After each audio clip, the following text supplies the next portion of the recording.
Hey everyone, this is Olay from Laddering Your Success, and you're listening to the LYS Podcast. Well, good afternoon. Welcome one, welcome all. Happy Sunday. Welcome to another episode of EduSteps powered by Laddering Your Success. My name is Olay. Hola, Yinka. Daniel Hill's going to put me over his knee. There he is. He popped up right there. Yes. I thought you was going to say, hola. Oh, yeah, boy. Hey, taking me back. I've been listening to a lot of house music recently. So, yeah, you're taking me back, man. As always, joined by my good friend, Festus and Olay. Festus, how you doing today, sir? Good. Doing really well, except for these allergies. So as you're listening, please forgive me for all the sniffles and nose blowing. So I might mute myself quite a bit, but I think we got a phenomenal topic for today. And so I'm excited to be here with these guys again. No, for sure. Absolutely. We have our good friend, Jamark Crawford, soon to be doctor. Crawford, how you doing today? Hey, I'm happy to be here, man. Just thank you for having me. Always. Thank you for being with us. And of course, we have the Ambassador Emeritus Supreme. What more can I say? That guy or that him. That guy or that him. The one, the only. Daniel Hill. Daniel, how you doing today? Good, man. Y'all boys doing good? We are doing. Hey, I'm feeling like Dave Ramsey, man. Gosh, it just left my head. What does he always say? Better than I deserve. Better than I deserve. That point. Well, let's just go ahead and get right into the topic. Today, we're going to be talking about reverse mentoring. As you know, if you've been listening in order to everything we've been talking about since the beginning of this year, we're currently talking about scholarships and things like that. But this topic about reverse mentoring was brought up by a really wonderful conversation, a meeting that we had yesterday with our mentors, Wes Okeke and Cleo Franklin. Cleo is our CMO and Wes is our CTO / guru / everything / advisor. As we were talking yesterday, as always, it was wonderful for us because when the creative juices started flowing, they just started throwing out these amazing ideas and these tidbits and things that we hadn't necessarily been paying attention to, that we should be paying more attention to, or just these little details to switch here and there to help us grow in everything that we're doing with Laddering Your Success. But one thing I did not think about that Festus kind of hinted at was the effect that we have as the mentees on the mentors. We offer them a glimpse into the future of the baton that's going to be passed eventually one day from one generation to the next. It's not a literal baton, right? There's not this big ceremony where like the last surviving member of the generation, gives it to a little baby. It's like, take it or run. It's your time to go. Bro, we're going to definitely talk about that because I think sometimes we do need that little ceremony. And Wow. We're going to talk about that. Absolutely. When we talked about community, right, it kind of goes all together. So I definitely agree with that. In the world that we live in today, it's more of a symbolic type of thing that kind of flows through when we switch from generations. So we're going to go ahead and talk about that a little bit more. But I think, and Festus, if I'm going off just a little bit, just please stop me before we get there, because where my mind went to with this is, in order to understand where we are today, we got to look in the past. We got to look at the history and see what's happened, right, throughout history. So we're going to be talking about my generation. You guys familiar with that song? I think the Who did it. Talking about my generation. Yeah, I got you. Okay, cool. Sometimes I think about these things and I don't want to say these things because I feel like I'm going to get roasted. But is it because you're Black? Why you use the therapy voice with me? Hey, bro, it's real. It's real. sometimes you want to start, ooh, I'm feeling again. You play, and then you're like, no, I can't do that in public. You know what? Speaking about things we need to talk about later, I think if there's one thing I've embraced who I am regardless of my blackness, right? Because that's a really important thing because you know me, you know how random I am, you know where my brain goes, you know my likes. A lot of the things that I'm into, there's just not a lot of people. You don't see a lot of people playing disc golf or just doing a lot of the things that I do. And so I've learned to be comfortable in my skin, because for sure it definitely feels like I feel like I'm letting a whole group of people down right now. But just to be honest, I feel like I'm letting a whole group of people down. But I always think about the one little kid in the back who's kind of like me, who's kind of going through the same thing, who sees me, and I just give him that's how corny I am. I'm the guy. For those of you who can't see me, I'm doing the guns, there with the finger and the thumb. I'm the guy right there. I'm like, hey man, this one's for you, bud. Whole head shake and a wink. Oh yeah. I've got old man energy just running through my bones. A lot of guys like to do the head up when they say what's up. I'm doing the head down. I'm like, good day, fellow brother. Much greetings, much blessings to you. Down comes from when men wore hats. You tip your hat. Oh, tip of that. There you go, tip of the hat. Yeah. That's what. Yeah, definitely. But yeah, let's definitely get into the topic. Okay, for sure. All right, so right around the start of the Industrial Revolution, right?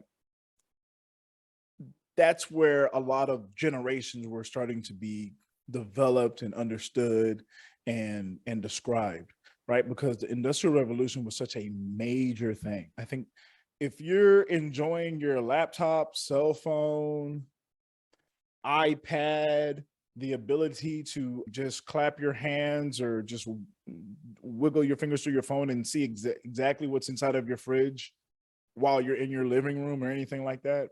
If you love this podcast, hello.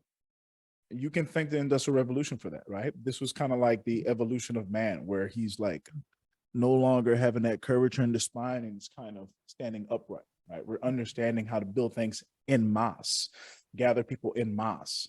And so the first group that we have is the lost generation, right? And so that is the group of people born in between 1893 and 1900. And the reason why they were called the lost generation, it was because of the loss or disillusionment they inherited. These values were no longer relevant in a post-war world because of spiritual alienation from the US that seemed provincial, materialistic, and emotionally barren. Why? What's going on at this time? Well, we have World War I.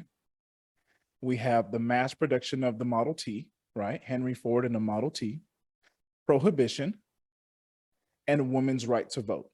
So it was just it seemed like it was just a lot of confusion going on with this generation. This is a 7-year period here, I think. So lost generation, 1893 to 1900. And forgive me if I try to run through these kind of quickly. Festus, Daniel, DeMarc, did you guys want to jump in and say anything about that particular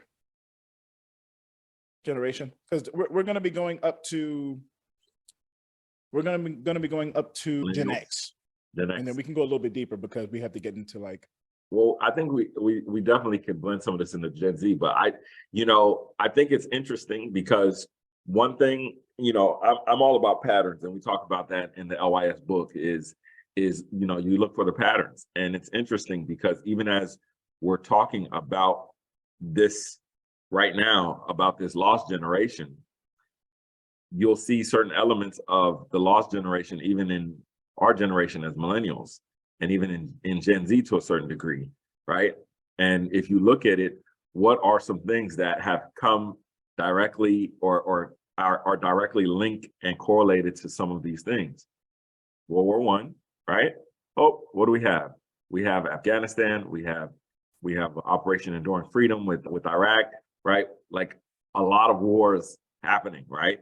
And we could even talk about that a little bit more, later on. Mass production, what do we got now? Oh, AI, right?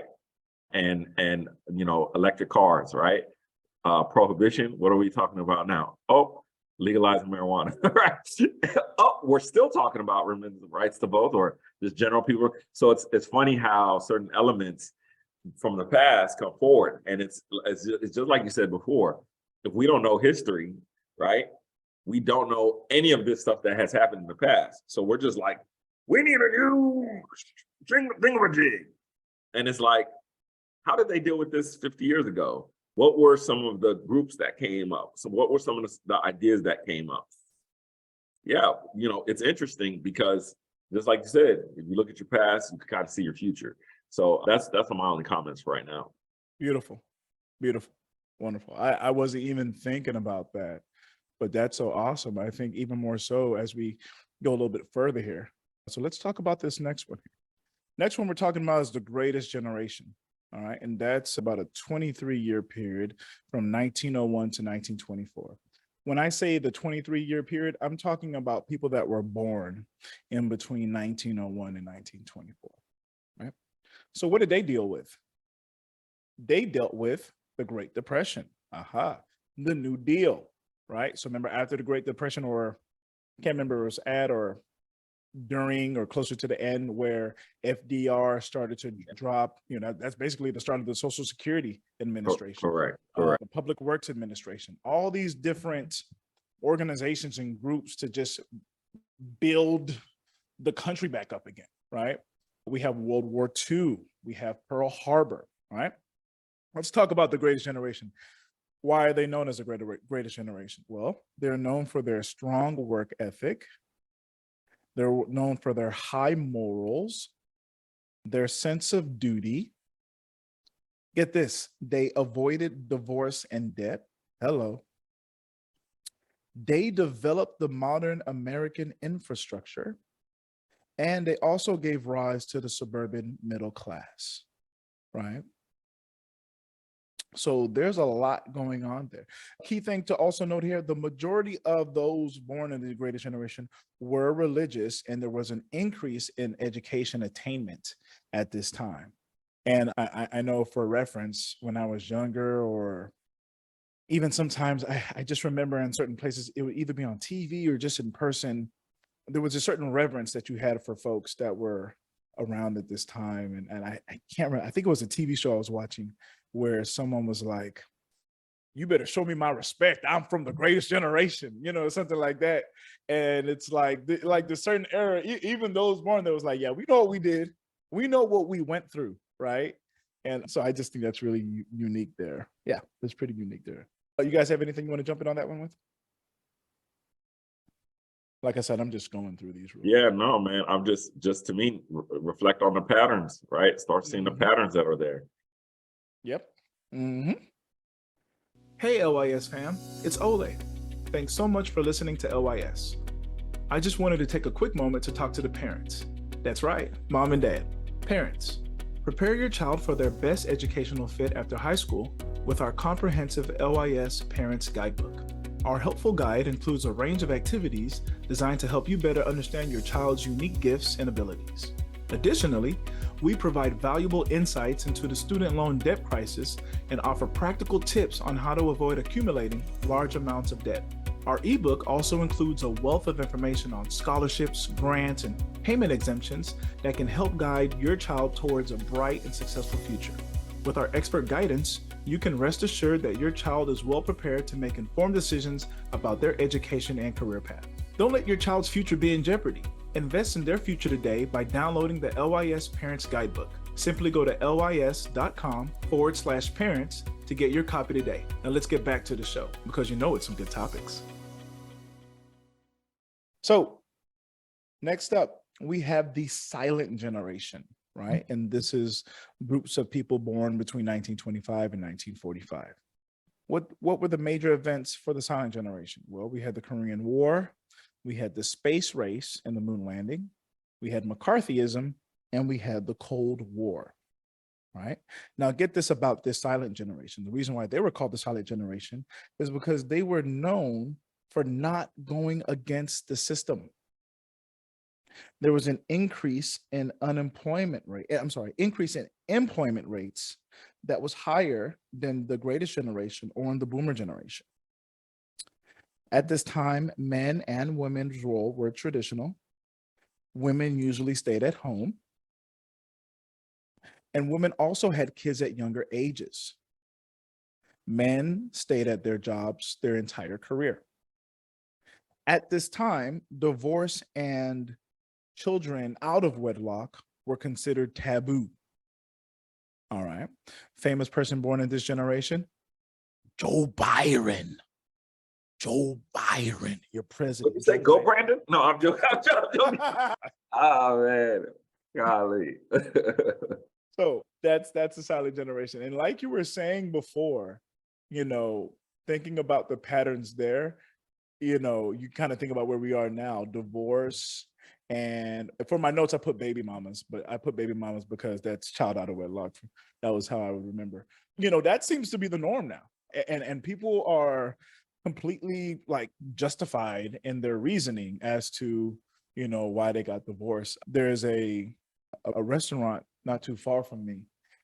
It's called Whiskey Cake. Yeah.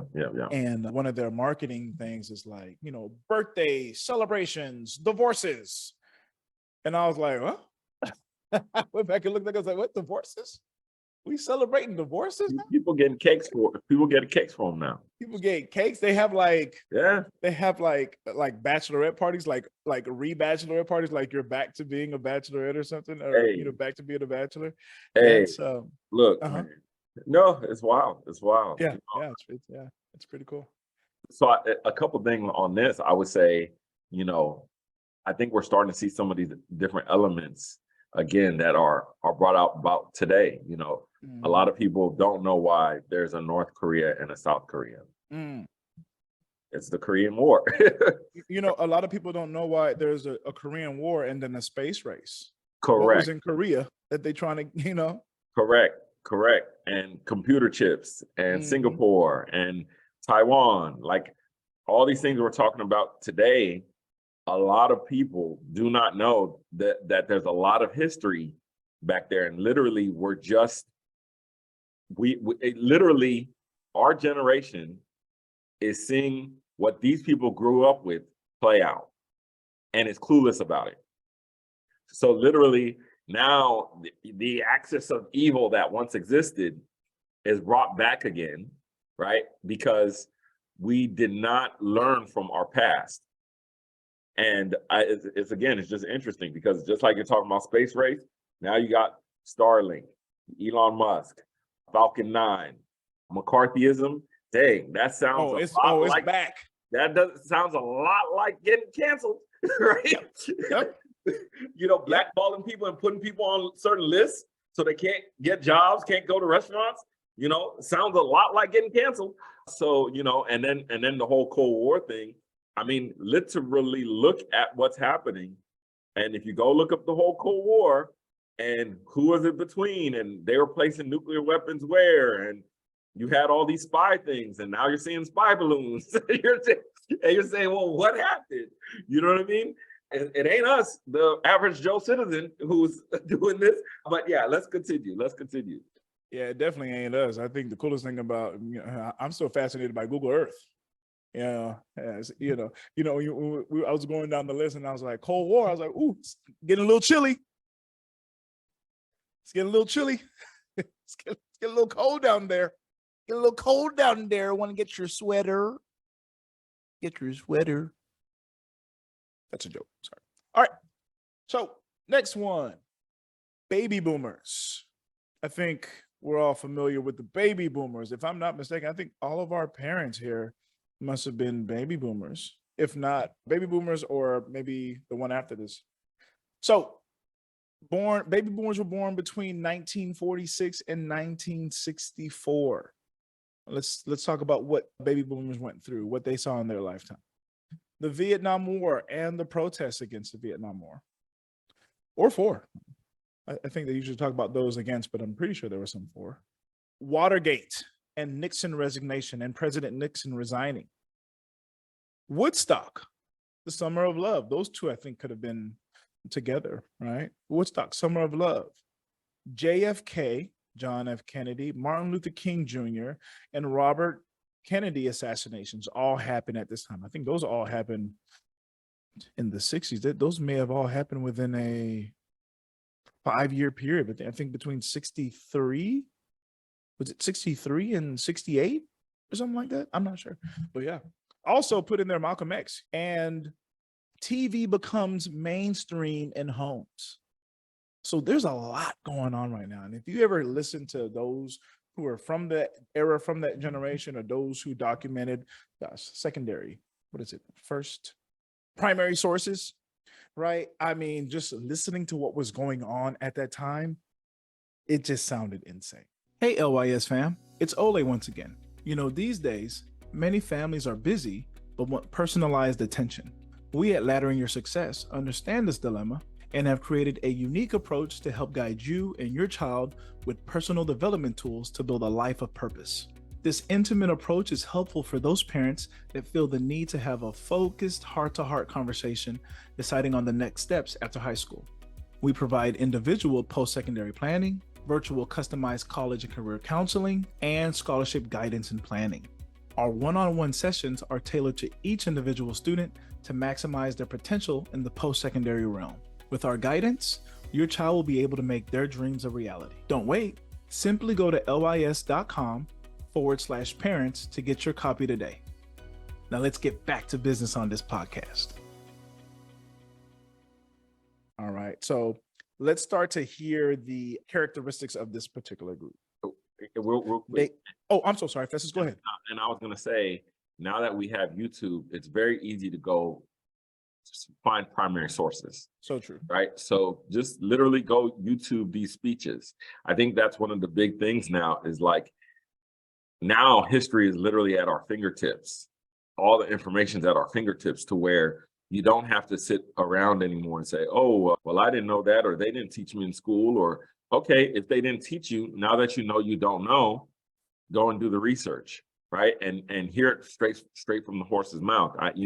One thing that I spent a couple weeks doing, not even a couple weeks, months, all during the pandemic was actually because the whole Black Lives Matter, riots and boycotts and marches were happening.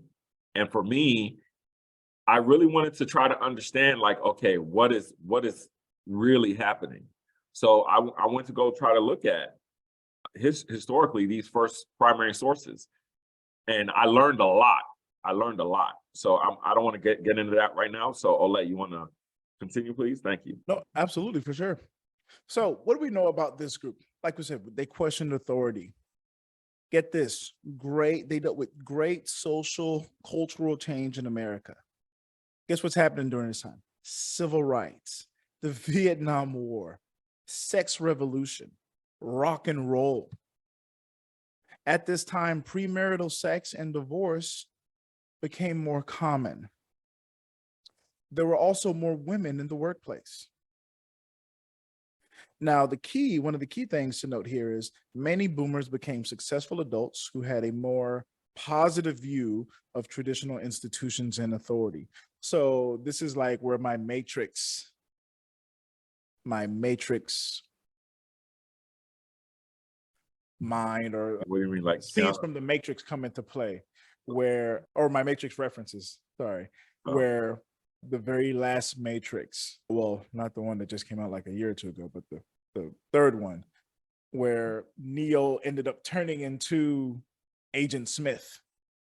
So it was like he became a part of the system. Yeah. In the end, he was like a rebellion against the system. We're going to take the system down. And before you know, he's like, oh, the system is not so bad. If you work within the confines of the system is actually good for you. It's like those movies where, there were protesting and one becomes what was that term for in the 80s? Yuppie? Oh yeah, the yuppies. One becomes like a yuppie and another one is like either that or hippies. So one's a yuppie. No, yuppie was like upper. Oh yeah, they were the upper. Yeah, they were the well-to-do one, right? That brown nose a lot. Yeah, and then the hippies were like the ones who just Oh, I'm so sorry. Should I just explain the ending of the movie? I'm sorry. Well, there's No, another one, so you can watch it. no. Thank you, because I was thinking totally different after I watched the movie. I thought it was being something totally different. Now it makes sense. No. I think there's something else that happens after that, but I can't remember. I think he kind of sacrificed himself. I think that's what it kind of happened. And if you've never seen The Matrix, I apologize. I did not do a spoiler alert. I take the blame for that, and I hope you can forgive me. Okay. So yeah, like we were saying, it's like one's a yuppie and the other one's a hippie. And he's like, what happened to you, man? You changed, man. You used to be down with the fight. He's like, yeah, man, but these wife and kids ain't gonna feed themselves. I had to do something, right? I had to do something.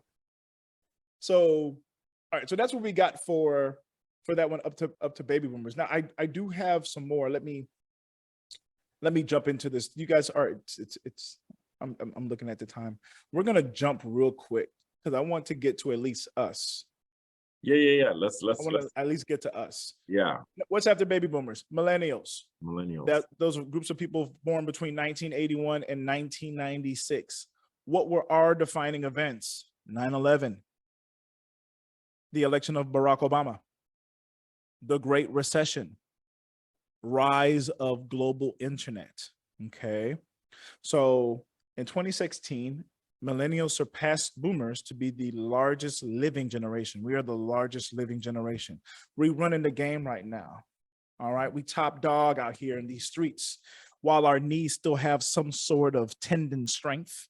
Haven't lost all the strength in our knees before we start replacements. It's coming, baby. It's coming.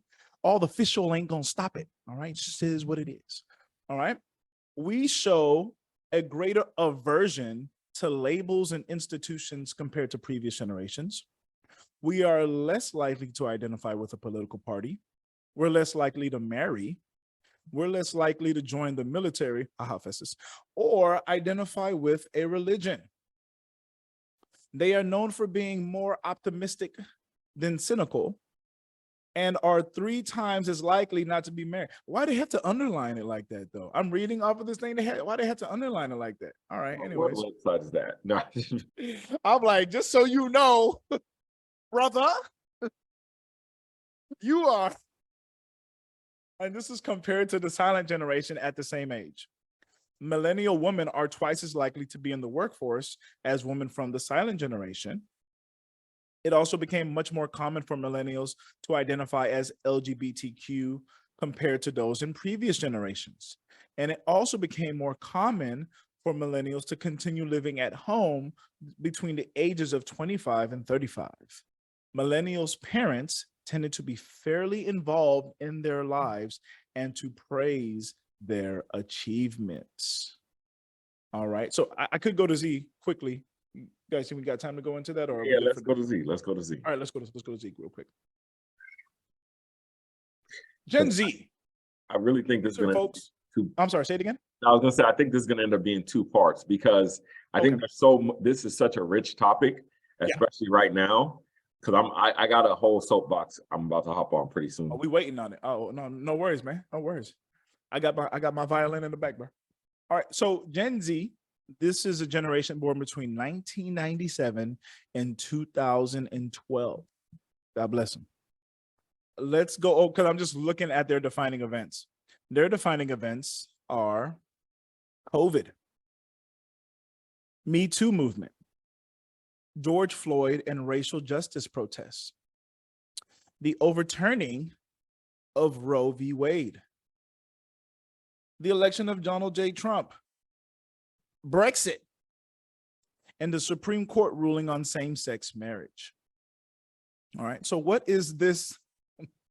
So sorry. I just saw the first sentence. Okay, so what are they known for? And I don't want to laugh, but it's like, I deal with these things too, but I'm just seeing it like in my kids and a lot of things. So Gen Z is known for being anxious and hardworking.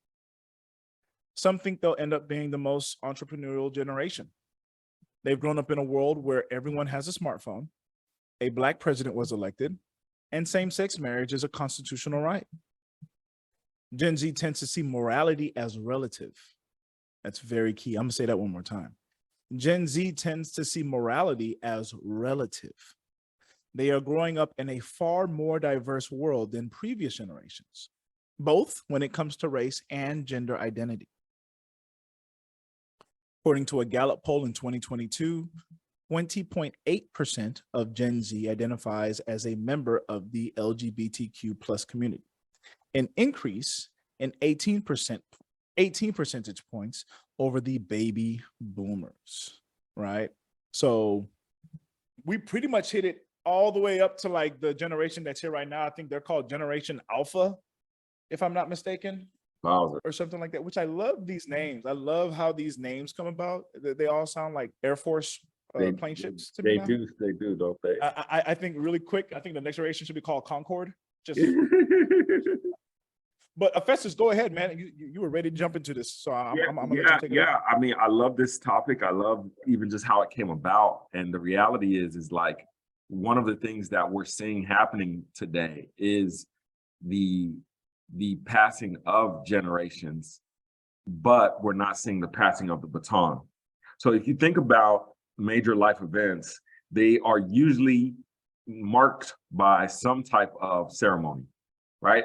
So if you think about a wedding is a ceremony that marks a marriage, right? It's just the start of a marriage. A graduation, if you're talking about school, is what marks the fact that you have finished one grade and you're going to the next grade, right? If you even think about, a job, and orientation at a job, it marks that you have started work at this new place, right? When you get your papers, until hey, I got to do orientation, right? And so why is that so significant? Because what we're living in right now is the passing of a generation to another generation, but with very different set of circumstances. Meaning, you look at, Queen Elizabeth passing away. You look at 4 or 5 U.S. senators, longtime U.S. senators, have passed away recently, right? Even including, what's this gentleman's name? March with Dr. King. John Lewis. John Lewis, correct. And so, you're seeing these transitions that are happening, but where are the ceremonies? Where's the passing of the baton that's happening? And you don't see that as much, right? And I think that's one of the things that's so frustrating right now for young people, is that young people now are just kind of like, ew, you're old, you're still on Facebook, whereas, it's just like, hey, we're off to the new thing already. But you don't have the relational capital that says, hey, this is what happened in my day, and this is how this connects to today, right? So a lot of people don't, we talk about, Ukraine. A lot of people don't know Ukraine used to be part of the USSR, which is all part of Russian kingdom, right? And so a lot of people also don't know about post-war Germany and everything that happened there, and how that impacted Europe and the rest of the world. And so when we look at things today and we don't have that information, that knowledge, and we also don't know where to look it up, it causes a lot of frustration and a lot of tension, because you end up just going along with things primarily along either religious lines, political lines, or ideological lines, where you say, oh, I'm not biased. My only bias is against people who may be biased. And rather than actually have deep, rich conversations, right? We start headbutting and canceling people and putting people on blast on Twitter and all these different types of things. And I'm not talking about major incidents where, it's kind of required, like, oh, I got to put you on blast for safety reasons or something like that. No, we're talking about for sometimes things that are relatively small. And so we're skipping over the major things and really getting into the nuts and bolts so that we can have thick, rich dialogue about, oh, wow, this is how far we've come. So now we know how to move forward. And I'm gonna, again, I might get in trouble for some of the stuff I say here, but as it relates to a lot of Black people now, the fight in the 60s was for civil rights. Has that fight been won? I think to a certain degree it has been won. I think for Black people, right? for Black people. I can't speak for everybody else. I think to a certain degree, it's been one. The thing about it is you're not going to get rid of racism and prejudice. Why? Because that is a human heart matter, okay? As long as you can reasonably legislate, I guess you could say, consequences to certain ill behavior, right? That's pretty much all you can do. You can't force people to like people. And I think what's happening now is, as the world is quickly, rapidly evolving, where other countries have learned from these mistakes and are reorganizing themselves based off of the past, and we're sitting here trying to force people to like people, our next generation is going to wake up in a very, very different world, and not going to know why. So, and I'll give you this illustration. A personal example is when I went to Israel. I went with a bunch of leaders, and it was a phenomenal trip. Shout out to Passages. Passages, I still rock with you, although, whatever. So that's my way of being like, yo, something happened, but it didn't happen type thing. Because it didn't happen with Passages, it happened with Philo. But that's a whole nother thing. So anyway, so long story short, we get there and then we start this briefing, right? So we have these briefings from Congress people, briefings from military, all of these different briefings where they're coming in and telling us information. And like this, particular person comes in and starts talking to us about Jewish and Christian relationships. And in my mind, I'm thinking, hey, this is an interesting topic. And next, she went off on a long rant about the Crusades and how it was Christians who just basically massacred tons of Jewish people because they were, identified as the killers of Jesus, right? And so, in our minds, I'm a very Western thinker. I have to admit it, even though I'm not a Western person by ethnicity. I'm thinking, we're still talking about the Crusades. But because it didn't impact our history as much, it really impacted theirs. Yeah. And so these are things that, again, they're not connected dots. And I'm thinking, okay, where some people are like, I'm proud of my heritage, or I'm proud of this, or I'm proud of that, that's happening, right? It could be something that's harming somebody else or has harmed somebody else in the past. Mm-hmm. And so this is why I'm not saying either side is right or wrong. I'm saying this is why we have to have rich dialogue, right? We have to have rich conversations, I'm saying, to then determine, like, okay, what's the way forward? So that's my soapbox moment. Beautiful soapbox. Beautiful. I want to get Jamark or Dave or Daniel's comments or ideas for your thoughts on this, because we went through a lot of different generations, and we saw, as I was doing, I just saw so many unique characteristics, how certain events played into behaviors and how generations move as a whole. It's pretty unique. What are you guys' thoughts on that? Oh, I thought one of y'all was I thought you guys were gonna be like the silent generation. See what I did there? Go ahead, Crawford. Nah, I think what's happening is the lack of education by this of how those specific important events took place and how we arrived at it. It's the lack of that education, or spreading that education, I should say, where I believe Festus said earlier, we're not history, and it is itself. Because yes, we hear about the surface level information about these things, because even when you were going through it, I knew I was familiar about some of the topics on the surface level.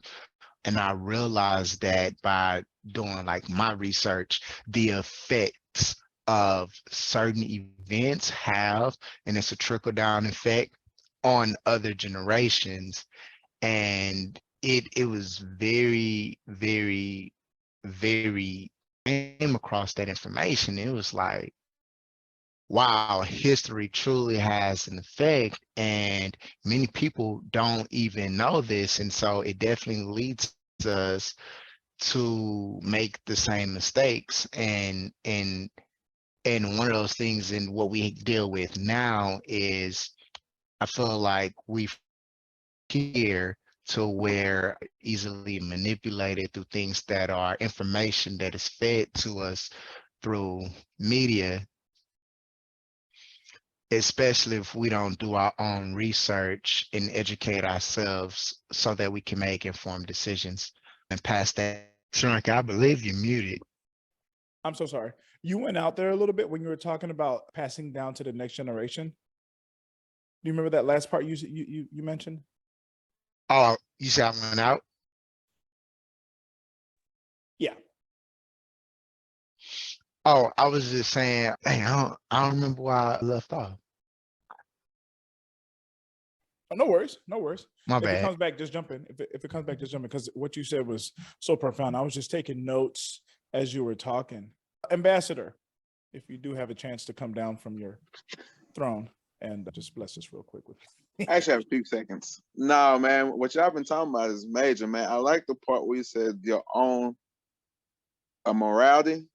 That part right there, man, make because it morality. everybody has their own way of seeing it. Now, the problem with today's society, is because like what he was saying earlier about the cancel culture or whatever, is everybody always had their own way of view. Me as a Christian, like I have my own way of view, and I would try to teach you it. And if you don't want it, that's fine.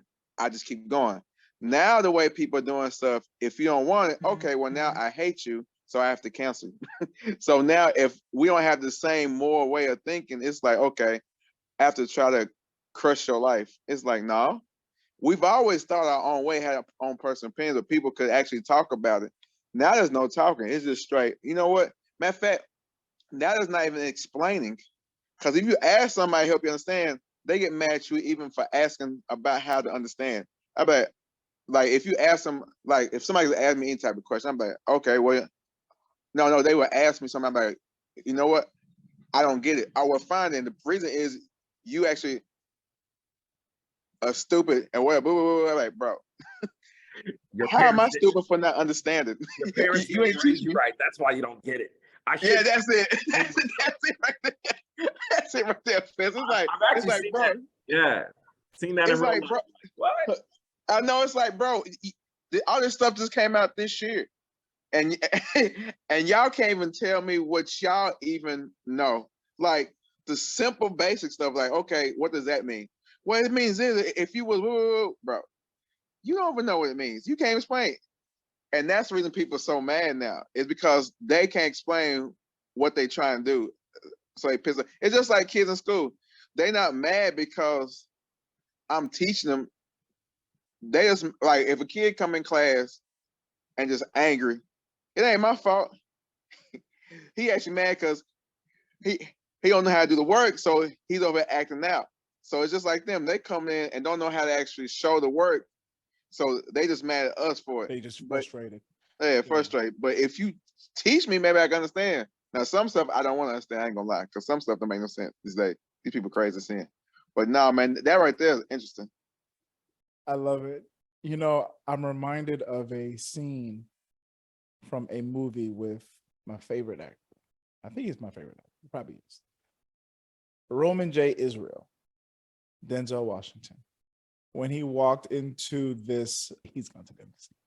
He went into this, it was this, like this group, this group of young people that were talking. And if I'm probably going to butcher this, but I think the young woman was trying to either sit and Denzel was directing the young man to have some manners for the women. And she was like, I don't need his help. And he was like, you may not need his help, but it's respectful for a man to do this.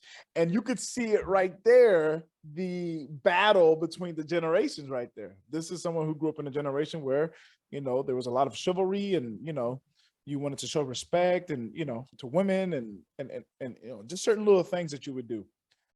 He was communicating with a person born in a generation where women don't need, they don't really require the help of men. They didn't, they weren't as open to that as a previous generation. And it got intense pretty quick. It got intense pretty quick. Hey, LYS fam, it's Olay.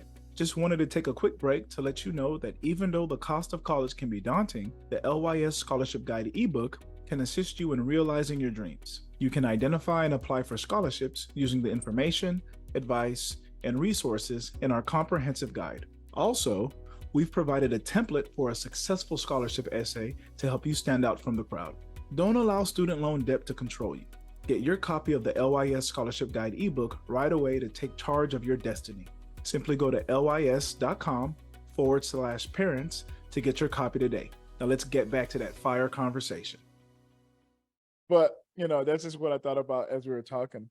I made a note here. I said, we live in the new Eden. That's where we live. We live in the new Eden. We live in the new Eden because it's another example of people not conforming to the word, trying to let the word conform to them. I think when we come up and we say, because kind of like you said, people's views on morality are relative. And it's like we make up this idea of what it is, right? We consume all this information, we consume all this knowledge, and we say, okay, based off of my feelings and what I've been through and everything I've dealt with, this is how I feel about this. Instead of looking at it from a word perspective, right? What does the word of God say? Oh, it says this. Oh, let me do this, right? Or let me seek counsel or advice from someone who is embedded in the word. Festus, you look like you want to say something. No, I think, how do I put this? I think twofold. One is we're not doing that with any source of authority or resources, right? And I think because a lot of people feel so betrayed by the institutions because of this level of like ignorance and confusion that is amongst people, that they're just not looking at scripture, looking at historical data, looking at any form of, that's all authority, man. It's kind of like you were talking about the yuppies and the hippies earlier. Mm-hmm. It's like, that's all authority, man. You're still going by that thing. What's wrong with you? We live in a new day and a new time, man.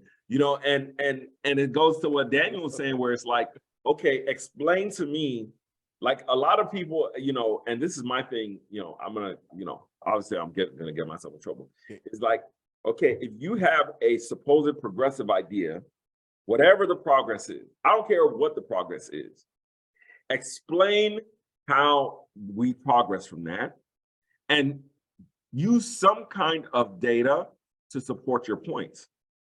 And what I'm seeing is no data, no actual concrete evidence, but just let's progress. And so I'll give it an example. I was at a particular board meeting, and in this particular board meeting, they were talking about diversity, equity, and inclusion, and why we were, we gotta make sure we're in check with our diversity, equity, and inclusion. And so I sit back, you know me, bro. I'm a pretty simple-minded person. So I look around, I say, okay, about 40 of us in this room. Whites are the minority. So why are you lecturing a diverse group who has equity at the table? Because this is the decision maker. This is the board that helps support the board to do the things that need to get done for students. Mm-hmm. Why are you lecturing us? It goes to show how dated your thinking is as an organization. Yeah. And you can't see your own progress. So then this dude who happened to be a Black doctor was asked about basically the number of students progressing and graduating. I mean, not because I'm gonna start giving stuff out from a particular institution, like, yo, well, what about these numbers? And his question was that was a surgical answer. You know what I'm saying? It was like, he hit the nail on the head. It was like, well, we don't like to look at it that way. We like to look at it this way. And it was like, the reason you don't like to look at it that way is because you're not actually demonstrating the improvement that should be demonstrated. So you could talk about every other thing, right? Except for what really needs to be done, right? And so that's the thing to me that's very frustrating in this whole entire instance, because when you start asking logical questions, when you start asking very reasonable questions, where's the data? Where's the evidence? Right? These and this is the thing that really pissed me off. Oh, golly. Is those are the questions that were usually asked of you to hold you back. As a Black person, as a male trying to progress and trying to get something done, it was like, oh, you didn't show your work. You didn't prove enough data. And it's like, yo, but I got a result. Well, not the way we quite wanted it to. Y'all know the way, I hate to say this, y'all teachers do, you know what I'm saying? But you and it's like, hey man, but I got to the point, well, I can't give you credit because you didn't show your work. But it's like, I got the answer though. Yeah. Well, you know, I'm just gonna fail you anyway. And so the thing is, what this does, it then harms people from even giving any effort, even trying, because they're like, yo, I'm putting forth this effort. If you gave me concrete steps about how to progress, then I could probably progress, right? I mean, and this is the thing, you know, again, and I'm not just trying to break it down into political or religious statements or anything like that, but I'm really trying to get to a point of how we can progress as a people, right? And when I say as a people, just as human people who are trying to progress with a diversity of different narratives, different issues, different problems, right? How do we progress? And so to me, I honestly think the way we progress is going to be healthy discussion. Whenever I see a construction crew building a building, they're usually there for months, weeks, maybe sometimes even years. When I see a demolition crew, it only takes a matter of minutes to destroy something. So while we're sitting up here talking about burn and let's do all this stuff and we need a new system and all this other stuff, okay, for those, especially for people who are impoverished, people who are left behind, people who are looked over often, you're trying to destroy things, and I don't think they're going to come back and build your neighborhood first.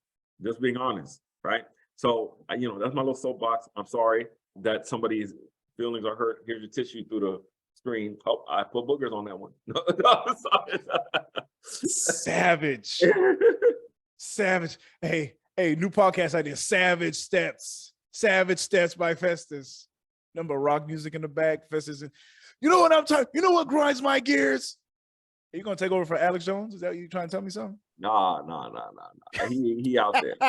He having some information though, and it's like, where is this cat getting this information? Man, hey man, he's down there with the reptilians, man. He's down there in the caves with the reptilians. But yeah, my thing is, man, we should just be able to progress as people, man. It shouldn't take all that. You know what I'm saying? It shouldn't take all that. You know, you brought up a really good point, and it goes back to the point you made earlier. So Crawford hit on it. You hit on it as well, Festus. I put the question here: what needs to happen for us to not wake up in a situation where we're far behind, to not wake up in a situation where we've seen a collapse, of everything that we know, the structures that we have in place. I know I heard from both of you what I take as honest, open discussions, right? Where now the thing that I do is whenever I hear about honest, open discussion, I always look for an agenda. And once I start to hear certain things, I'm like SpongeBob, I'm gonna head out. So can y'all, tell me a little bit more about when we say open, honest discussion, what's the agenda, what's the angle, and what's the hope behind that? For me, it'd be to be minded, and just because things were done this way before doesn't mean we have to be close-minded to new ideas. One of the things that I look at is that when new ideas are offered, they're quickly shunned down because it's like, oh, that's not the way that we do things. But then when we look at data or the research and the way things are done, and it's like, well, hey, this has been proven not to work. So if y'all way that we've been doing things, why are we a system that again has been proven not to work? So we're doing the same thing. It has a new title, new name, looks a little different, but it's the exact same thing, and we're getting the same results, which is not progressing in what we're trying to do, which is in how history repeats itself. So we have to be open to doing There you go. something new and Awesome. different to address some of the current issues that we are trying to solve or work towards a better community. Yeah, I definitely agree with Crawford on that. I think to me, you know, as we're saying, hey, we're etching a new path. To me, I'm the kind of person who says, wow, okay, let's go that way. Let's make sure we're putting some safety nets in place, but let's go. You know what I'm saying? Like, why are we still here, especially if it's not working? You know what I mean? So I just wanted to give that kind of encouragement to what Crawford was saying. Guys, this was fire. I got nothing more. I mean, this is definitely a two-parter. This is definitely gonna be a two-parter. I think next week I would really love to discuss. Gosh, the thought was in my head and then it just ran away. Okay, I thought about it now. As teachers, as people who take in this information, as we communicate with younger generations, how that helps us and how that helps them, right? What are the benefits for each group as we intersect and as we intersect and as we move along? And also, Festus, this thing about the ceremony is very, very interesting. And every time I've mentioned it, I've said it in a joking manner, like, you know, we don't have this big ceremony where, you know, people do things like this. But then it's so funny because you mentioned it. Like the first time I said it, I was like, but that sounds pretty cool. And then go ahead. So in almost every culture, they actually do have it. It's called rites of passage. Oh, okay, right. And so the thing is, like America doesn't have a formalized rites of passage that is societal, on a societal level. What you do have in America that is the closest thing to a rites of passage is high school graduation. Like if you notice how we talk about things is like when a person graduates high school, magic pixie fairy dust, they're an adult, you know, and they have all the responsibilities and you know the accountability therein, right? Hey, you graduated, you on your own now, you know. And the thing is, and this is where I take issue, is anytime in almost any society where there's rites of passage, there are usually a set of procedures, a set of tests that get them to that point, right? And so the ones we're most familiar with are quinceañeras, right? In, you know, context, Tejas, right? Maybe like bar mitzvah. Bar mitzvah would be Jewish, right? Yeah. So, you know, I'm sorry, real quick. The end of getting beaten if you're Nigerian. I don't know when that ends, because you could be 45 and catch a quick slap. You know what I'm saying? So I'll be dodging them inside Desia's house, like, you know, especially she be giving kids sugar. I'm like, hey, number one, you didn't give us no candy or sugar when we were coming up. That's the number one thing. And then number two, you should be giving it to my kid. Don't slap me. No. So I think that's the thing, is how can we now develop these rich conversations on miniature scales, but also bigger scales in terms of these rites of passage? Because and this is just my view, I think what happened, or what is happening, is that with a lot of the problems today, the solutions actually come from within versus external.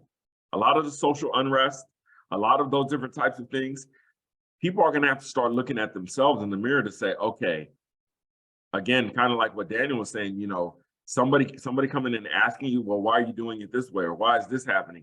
And then people just getting blatantly aggressive with them, or you should know this, you're so stupid, why don't you figure it out? You know, and sometimes, you know, you see the TikToks where somebody's asking a question and then they're like, get out of my face with that camera. You know what I'm saying? And it's like, dude, how do we progress otherwise? And so I think we need these rites of passage. I think, you know, kind of like, again, what we're doing, where we're doing free mentorship for young people, trying to gather young people together, present solutions to them. I think more of that needs to happen, but at much bigger scales. I think businesses need to start getting involved in that. I think, and I do see it happening. I see it happening in some places. So yeah, so I'm looking forward to the part 2. And real quick, before we jump off, I know you said something about Mrs. Adesanya, but I had to write this down, and it's a sign of good measure. Remember that saying: raise your children well so you can spoil your grandchildren. Spoil your children, you'll have to raise your grandchildren. So unfortunately, it's just a sign of good measure. All was done well, and so now she can spoil them. 100%. 100%. All right, folks. It's good somebody does, because I ain't spoiling these kids. They getting the belt. I felt that, dog. I felt that daddy spirit, man. They get the belt. They get the belt. All right, folks. For the ambassador, Daniel Hill. For the doctor, DeMark Crawford. Festus, I'm Olayinka Showenki. Festus, go ahead and close us out. So with that being said, listen, there are legitimate excuses for not going to college. There's no legitimate excuse for getting an education. Thanks so much for listening to Edu Steps, powered by Laddering Your Success. We'll see you in the next episode. Oh, you still there? Well, thank you so much for listening to the LYS Podcast.